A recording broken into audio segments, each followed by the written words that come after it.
দশম শ্রেণীর সকল ছাত্রছাত্রীদের প্রোগ্রেস টিউটোরিয়াল ইউটিউব চ্যানেল এবং ফেসবুক পেজে স্বাগত। আজকের ভিডিওতে দশম শ্রেণীর ইতিহাসের বিকল্প চিন্তা ও উদ্যোগ, বৈশিষ্ট্য ও পর্যালোচনা অধ্যায়ের এমসিকিউ আলোচনা করছি।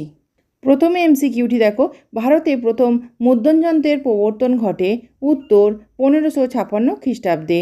পরের এমসিকিউটি দেখো, ছাপাখানায় মুদ্রণের জন্য সর্বপ্রথম বাংলা অক্ষর তৈরি করেন উত্তর চার্লস উইলকিন্স।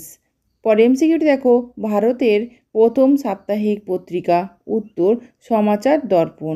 পরের এমসিকিউটি দেখো, পঞ্চানন কর্মকার ছিলেন একজন উত্তর মুদ্রাকর।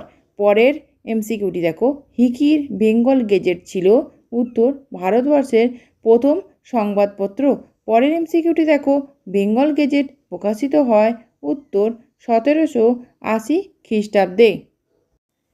পরের এমসিকিউটি দেখো, হাফ টোন ব্লক প্রিন্ট নিয়ে গবেষণা করেন উত্তর উপেন্দ্র কিশোর রায়চৌধুরী। পরে এমসিকিউটি দেখো, বাংলায় ছাপাখানার সূচনা হয় উত্তর হুগলিতে।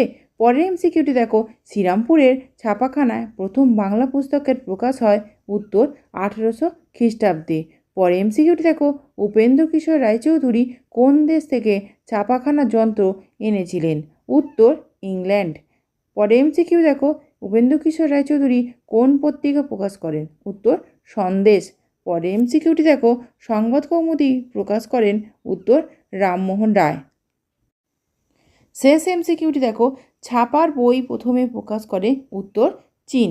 আজকের ভিডিও এই পর্যন্ত। ভিডিওটি ভালো লাগলে অবশ্যই লাইক, শেয়ার এবং সাবস্ক্রাইব করো। ধন্যবাদ।